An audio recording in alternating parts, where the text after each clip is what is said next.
Michael Jackson. I mean, for decades, he was probably the most famous person on the entire planet. An artist who didn't just break records, he absolutely shattered them, smashed barriers, and totally redefined what was even possible in music. But his story, well, it's also one of the most polarizing of our time, marked by incredibly serious, deeply disturbing controversy. So today, we're going to dig into these two conflicting sides of his legacy and the unbelievably complex figure right at the heart of it all. Okay, let's just dive right in. To really get your head around the sheer scale of Michael Jackson's fame, you have to start right here, 1984.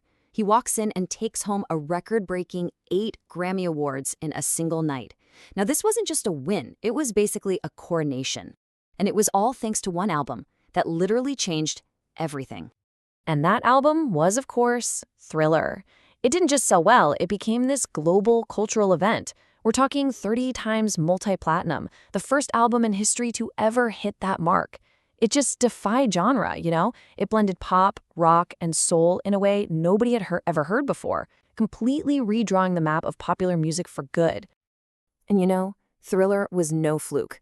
His entire career was just this relentless collection of awards. I mean, just look at these numbers. From the Grammys to Billboard to the American Music Awards, they are absolutely staggering.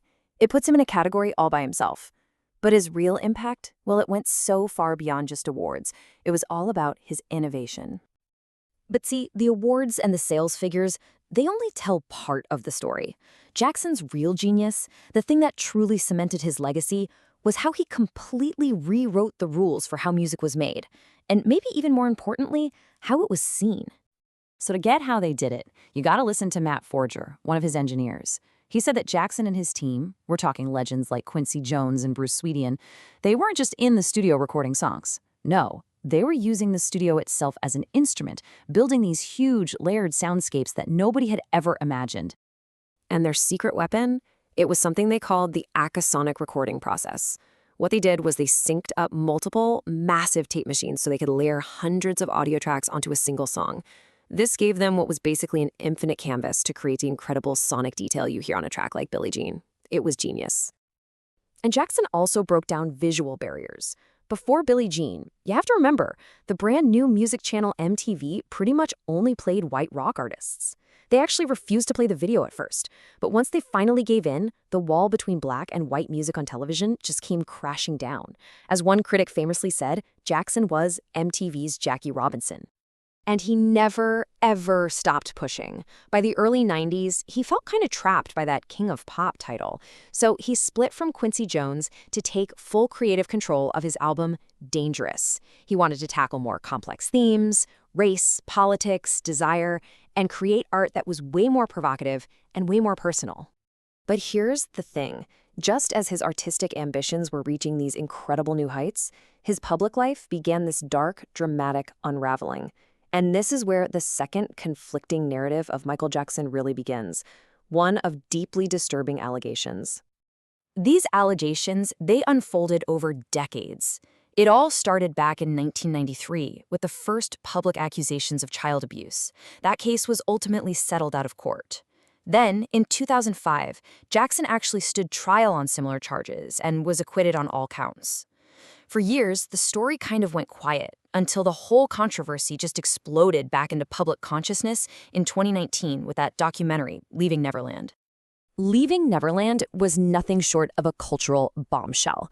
The film presented this graphic, incredibly emotional testimony from two men, Wade Robson and James Safechuck, who both alleged years of abuse.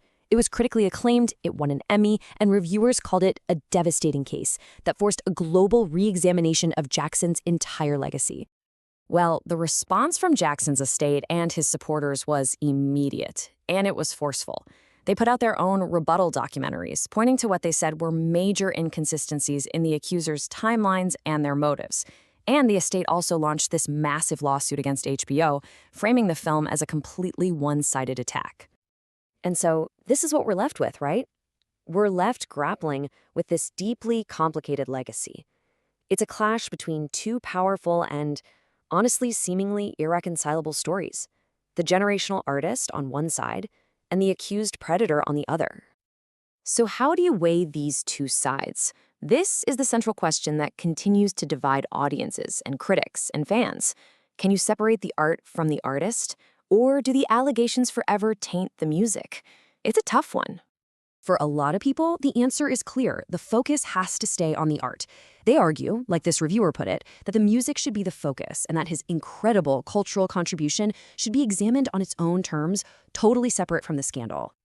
But for so many others, that separation is just impossible.